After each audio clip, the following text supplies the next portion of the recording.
We have 2 times Victorian 8-ball champion, 1 times Victorian doubles champion, 6 times Victorian state representative, 5 times Australian rep, 1 time in the world side, winner of the Anzac tournament, men's, Ballarat, White Horse and World Master Plate.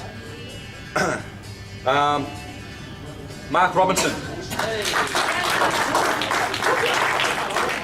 Show us your cue.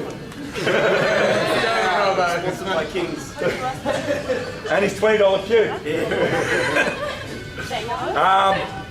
Next player, Australian 8-ball champion 2005, Victorian 8-ball champion 4 times, Australian representative 8 times, World 8-ball titles, Oceania 8-ball championship twice, Australian representative 4 times, defendant live sports, Australian captain 2009, 8-ball Australian 10-ball representative 2009, and winner of 7 10,000 comps Australia-wide, Ben Nunan.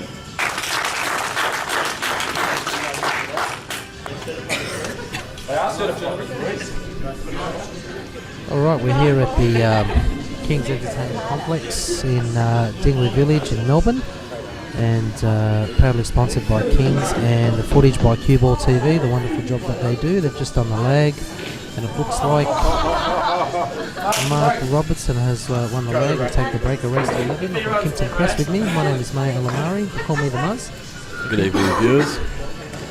Kimpton, what do you think of this weekend's tournament so far? Do you believe that you would have seen these 2 fantastic gentlemen of the game in the final? Kings do run an excellent tournament. I'm actually not surprised, obviously, that Ben Nunan's in the final. When it comes to Robbo, I've actually seen him play numerous 2-shot tournaments and win them. I'm pretty sure he's won the Victorian state title, and he's been in the Australian team and the Victorian team numerous times. Well, Abe Newman's just announced all the awards and winners that they've tournaments that they've won, and it's just amazing how many between Ben and Mark, the amounts of prize money and tournaments that they've won. Looks like he's got a great break off here. He's got a shot on the line. Looks like an open clean rack here for Mark. He's just got to do well to come down for the 3-ball. So he's going to come in behind the black. He's underhit it. He's slightly underhit it. Look, this shot is still potable. What do you think, Kim? On these tables, definitely potable. Yeah, he's got to do well to come up and down the table and miss a kiss on the black. But look, either way, he's got the 4-ball in either the centre or the bottom pocket. But looks like he might leave a toe and just take it there. Look, that kiss, he's got to miss that ball. He's overrun it. Looks like he can go in off here. Yeah, this could hurt. Yeah, it's just pulled up. It's a tough shot on the 4 here. He's got to do well to finish this rack off. I think the distinction for Robbo, because he is a 2-shot player and he's used to playing with a round pocket table, he'll be extremely accurate and he'll feel like going for everything. To him, these things are buckets. We're using the 2¼ inch balls on the 9-foot Brunswick tables. Just being reclothed by Lewis Condo, who is the current, I believe it's the Master Super Brunswick of Australia, Kimpton. That's correct, and he's also the person that Robbo knocked out in the semi to get to the final. Yeah, Lewis Condo also has won numerous events in Victoria, Australia-wide, represented Australia, Scotch doubles with Greg Jenkins. You could just name any tournament in Australia. He's just played a 4 combination with the 9. It's a silly game. I don't know how much of a combination it was, Mars, but that's 9-ball for you. Exactly.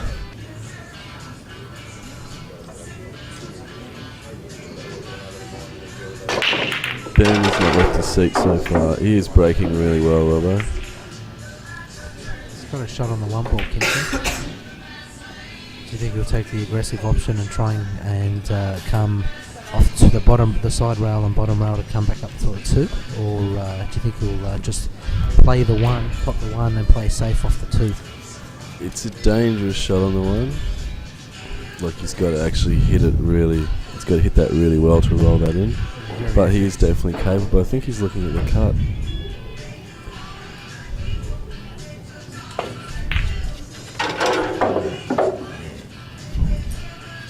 right. He's done the right thing and he's hit that in confidently. He's got to watch out for the. He might get a kiss on this 3 ball, and if he does, he might lose position on the 3 if he doesn't fall right. Because with his ability, we all know that he can pot this 2 ball, but he's always going to go into that 3. He's left himself on the back row. He can't put any work on it. He does have the talent though, as with Ben, to go for this. Yeah, he's got a bit of luck towards his way, which is a good shot. I think with his ability, he's known that he's going to get the double kiss on that, and it's always going to fall around that side pocket there. But leaving himself on the 4, the tough shot here is to get onto the 5. Kimpton, what do you think he'll do? I mean, the 6 ball. Do you think he'll play a 6-7 combination? I don't think either of these guys are going to be playing a lot of safety today. Once again, that 6-7 combo to someone like Robbo, who plays in tight 2-shot pockets, he's going to love that shot. I don't think it's going to worry him at all. And I think you're right, Muzz. The best shot's probably to land on the combo. I'm not sure how he's going to struggle with the speed of these tables, and then that's the hard thing. I mean, the balls, the cushions, everything reacts differently to a 2-shot table, and that's where it's going to hurt him.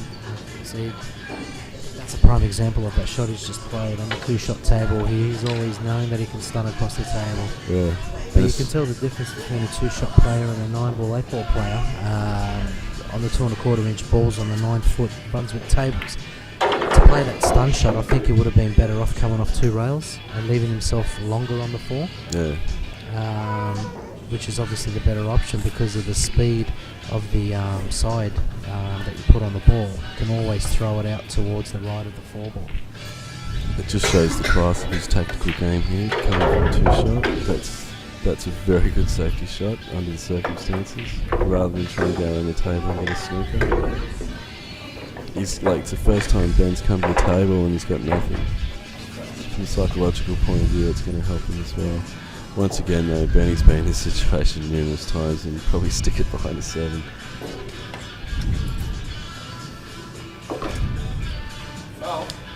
He's played a foul shot. Look, yeah, he's given ball in hand to Mark, who will obviously play this 4, leave himself up around the centre to the left of the table for a 6-7 combination.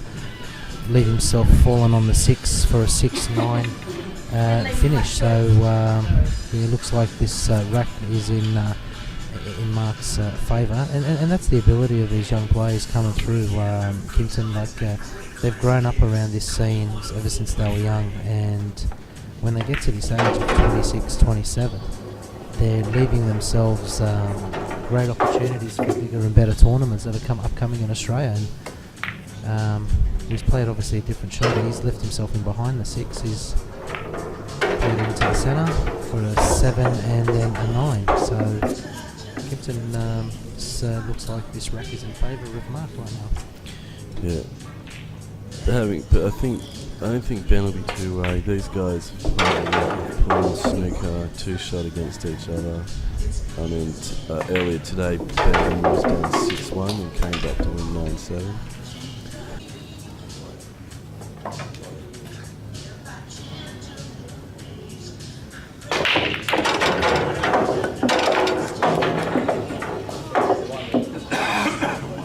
He's just gone in off on the break. Looks like he had a great split there. He's potted the 9 off the break as well. So he's been breaking well, Kimpton. Definitely. But it's unfortunate that that little bit of luck that you need to go on your side. But with the ability of these guys, they should leaving that cue ball in the centre of the table. But it's one of those things where you could get a kick off another ball and it could go into the centre. I'm not sure if that kicked into or if it went in the centre. No, he put it straight in the centre. Straight in the centre, yeah. I think interestingly though, having played a bit of 2-shot myself, because you're dealing with the white balls actually half the size of the object ball, so when you're breaking to generate power, you really have to smack it, and that's obviously going to help him as well. He hasn't played a good shot there, Picton. Looks like he thought the angle was coming in and above the 9 to land on the 2. Yeah, I don't think he thought he was going to make contact with that 9. He's misjudged that, but look, he's got to play a good shot here, not to leave a shot for Mark, because these balls are well in the open. There's no balls look like they're tied up. He just can't leave this on. Does that even look at the combo? I think if you can play a safety shot combo double, as long as he puts the white down to that 5, no, he's going to. Yeah, he's in two minds at the moment. He's got to work out really what he wants to do. Look, I think the option here would be to take on the combo and obviously have a backup safety shot. Yeah, I think fortune favours the brave in 9 ball. If you can play a safety and have a crack at the 9, then it's worth it. Yeah, he's left it safe. I mean, look, Mark's got to play a good shot. Look, I think he's going to try and put the 2 behind the 9 and 8 ball and bring the cue ball back around the table for behind either the 6, 4 or 5 maybe. A lot of safety shots are played in 2 shot. 9 ball, there's no room for error in this game. Look, he's left him on. He's hit that ball too thick, Kimpton.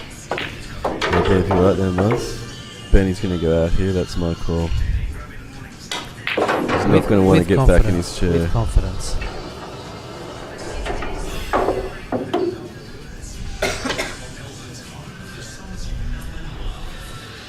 I think he expected to be on the 4 in the middle there, but Benny can easily knock this in. There's a great shot there. Not easy, those long plant shots. He just gets down and it's like second nature to him. It's like where you got one of us guys, you have to line it up, get the compass out, check the weather, everything, and Ben just gets down and hits it. That's the ability this guy's got. Any combination shot's hard for me. If I've got less than half a centimetre between the balls, I'm in trouble. So yeah, that was a bit. Unless they're directly touching, then exactly. It doesn't look like they're going in there. But as Ben Nunan is known, he's the Victorian Sean Budd. Just pure natural talent.